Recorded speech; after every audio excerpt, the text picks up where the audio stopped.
नमस्ते दोस्तों, मैं आपका अपना डॉक्टर सुनील, जनरल फिजिशियंस। आज हम बात करने जा रहे हैं कि हमारे किडनी पेशेंट्स में कौन सा नमक सुटेबल होता है और कौन सा नहीं लेना चाहिए। जी हाँ दोस्तों, ये बहुत बड़ा कंफ्यूजन होता है। जब भी हमें किडनी डिसीज हो जाती है, हम अच्छा ट्रीटमेंट करवाते हैं, सब करते हैं, पर छोटी सी परहेज की वजह से हम अपनी किडनी को और किडनी के सिम्टम्स को और किडनी के साथ साथ जो ब्लड प्रेशर अनकंट्रोल होता है उसको हम कंट्रोल नहीं कर पाते। तो उसका एक बहुत बड़ा रीजन होता है नमक इंटेक का। जी हाँ दोस्तों, नमक का बहुत बड़ा रोल होता है किडनी का। किडनी और नमक दोनों अपने आप में एक लिंक है।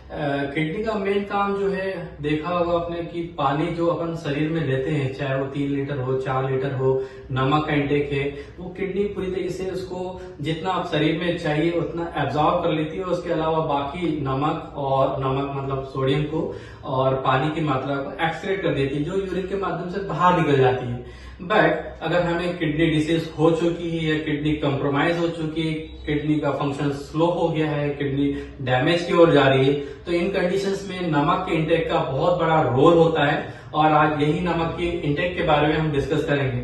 आप एक बात जानकर हैरानी होगी, मार्केट में विभिन्न प्रकार के नमक मिलते हैं, जो कि लगभग 11 प्रकार के नमक मिलते हैं, जो कि मोस्ट कॉमन 4 टाइप के नमक हमारे आसपास में देखने मिलते हैं। और उनमें ही बहुत बड़ा कंफ्यूजन होता है कि हमें कौन सा नमक खाना चाहिए, कौन सी मात्रा सही होती है, कितनी मात्रा में हमें जरूरी होता है और कितनी मात्रा में हमें नमक का इंटेक का रोज ख्याल रखना चाहिए और उसी कंडीशंस को फॉलो करना चाहिए। तो इन सब चीज को हम आज डिटेल्स में देखेंगे।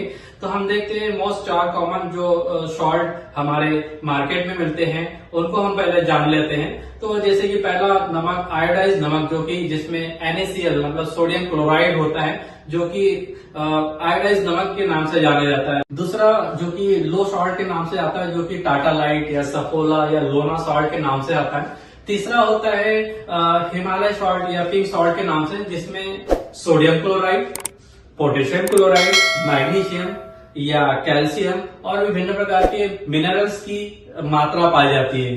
ठीक है। इसके अलावा चौथा होता है रॉक सॉल्ट, जिसको हम कॉमन लैंग्वेज में सेंधा नमक बोलते हैं, जिसमें लो सॉल्ट के लिए यूज किया जाता है। काफी घरेलू में किचन्स में फेमस है ये नमक। खास तौर पे देखा होगा आपने, फास्टिंग के सॉल्ट के नाम से भी जाना जाता है, सेंधा नमक के नाम से भी जानते हैं। तो इसमें भी sodium chloride, potassium chloride, magnesium, calcium और विभिन्न प्रकार के मिनरल्स पाए जाते हैं। तो ये देखा हमने कि हमारे मोस्ट जो 4 कॉमन प्रकार के सोडियम्स की जो नमक की क्वालिटी देखी जाती है।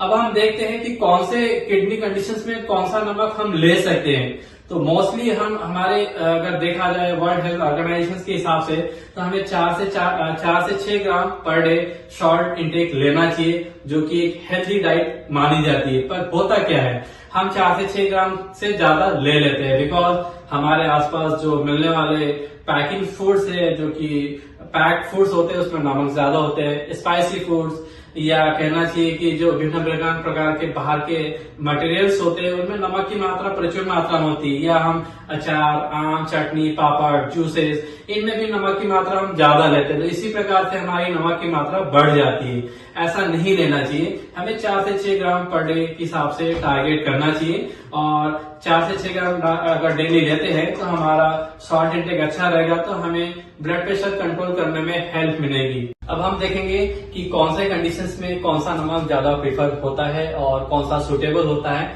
और कितनी मात्रा में लेना चाहिए। जैसे हम बात करें प्रोटीनूरिया या नेफ्रोटिक सिंड्रोम या इनिशियल किडनी डिसीज, जिसको हम ग्रेड 1 बोलते हैं, जिसका क्रिएटिनिन 1.1, 1.2, 1.3, 1.4 मतलब 1.5 से नीचे हो, उस कंडीशंस में हम जो है चारों प्रकार के सॉल्ट को यूज कर सकते हैं, चाहे वो लो सॉल्ट हो या आयोडाइज सॉल्ट हो, रॉक सॉल्ट हो या पिंक सॉल्ट हो।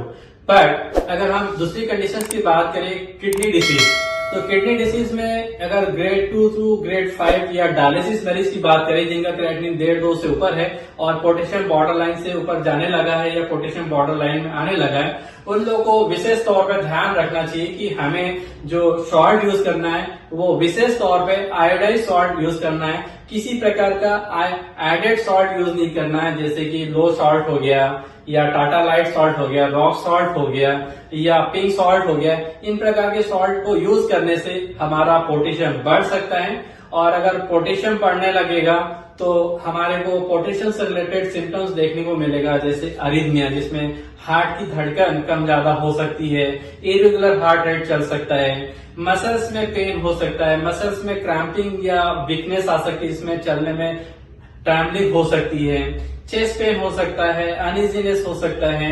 ये सब पोटेशियम बढ़ने के रीजन से, और ज्यादा पोटेशियम बढ़ने पे हमें हार्ट पे लोड पड़ने से हार्ट अटैक तक हो जाते हैं। तो इतना डेंजरस होता है एडेड सॉल्ट, जो कि किडनी पेशेंट्स के लिए होता है। तो जब भी हमारा किडनी में क्रिएटिनिन 1.5 से ऊपर हो गया है, या किडनी डिजीज आगे प्रोग्रेस हो चुकी है, या हम डायलिसिस पे हैं, तो विशेष तौर पर ध्यान रखें कि हमें एडेड सॉल्ट नहीं यूज करना है, आयोडाइज सॉल्ट यूज करना है, और उसकी मात्रा डेली 2 से 3 ग्राम रखनी है। 2 से 3 ग्राम से ज्यादा अगर हम सॉल्ट को यूज करते हैं तो हमारा सॉल्ट के माध्यम से जो सोडियम क्लोराइड शरीर में जा रहा है उसको हम फिल्टर नहीं कर पाएंगे, बिकॉज हमारी किडनी कंप्रोमाइज है, लो फंक्शनिंग है, किडनी का काम कम हो रहा है। तो ऐसे में क्या होगा कि सोडियम की मात्रा बढ़ेगी तो ब्लड प्रेशर अनकंट्रोल होने लगेगा, जिसे हम एसेंशियल हाइपरटेंशन बोलते हैं। इसके अलावा पैरों में या चेहरे में स्वेलिंग देखने मिलेगी, बिकॉज बॉडी में सॉल्ट ज्यादा बढ़ेगा, सोडियम की मात्रा ज्यादा बढ़ेगी, तो पेटिंग इडिमा डेवलप होगा, बॉडी में एक्स्ट्रा सेल्यूलर फ्लूइड जमा हो जाएगा। तो इस कंडीशन में हमें सोडियम की मात्रा 2 से 3 ग्राम रखनी जरूरी है। तीसरी स्टेज है post kidney transplant. Post kidney transplant में अगर हमारा क्रिएटिनिन नॉर्मल है, 1.0, 1.1, 1.2 है, पोटेशियम बहुत ही ज्यादा कंट्रोल है, और ऐसी स्थिति में अगर हमें लगता है कि ब्लड प्रेशर अनकंट्रोल चल रहा है, तो उस कंडीशन में हमें सॉल्ट को कंट्रोल करने के साथ साथ हम एडेड सॉल्ट का यूज आपके फिजिशियंस के प्रेफरेंस के बाद यूज कर सकते हैं। अगर आपके कंसल्टिंग डॉक्टर ओके कर देते हैं तो आप इसको एडेड सॉल्ट यूज करके एसेंशियल हाइपरटेंशन को कंट्रोल करने में हेल्प कर सकते हैं। तो इस प्रकार के कंडीशंस को आपको फॉलो करना है कि हमारा अगर प्रोटीनूरिया या नेफ्रोटिक सिंड्रोम है तो उसमें हम जो है एडेड सॉल्ट यूज कर सकते हैं। किडनी डिसीज प्रोग्रेस में है या हम डायलिसिस पे हैं तो हमें एडेड सॉल्ट यूज नहीं करना है, लाइक लोना salt, Tata salt, rock salt या पिंक सॉल्ट, जिसमें पोटेशियम इंग्रेडिएंट हो वो सॉल्ट यूज नहीं करना है। नॉर्मल नमक, आयोडाइज नमक यूज करना है, जिसकी मात्रा 2 से 3 ग्राम पर डे होगी।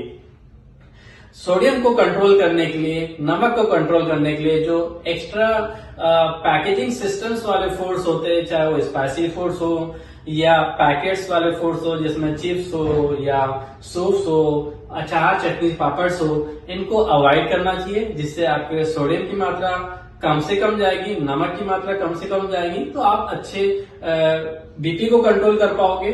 बॉडी में एक्स्ट्रा सोडियम से होने वाली जो स्वेलिंग वाली कंडीशन है उसको कंट्रोल कर पाएंगे। तो ये रहा आज के वीडियो का विश्लेषण कि हमें किस कंडीशन में कौन सा नमक यूज करना चाहिए और कितने मात्रा में यूज करना चाहिए। धन्यवाद।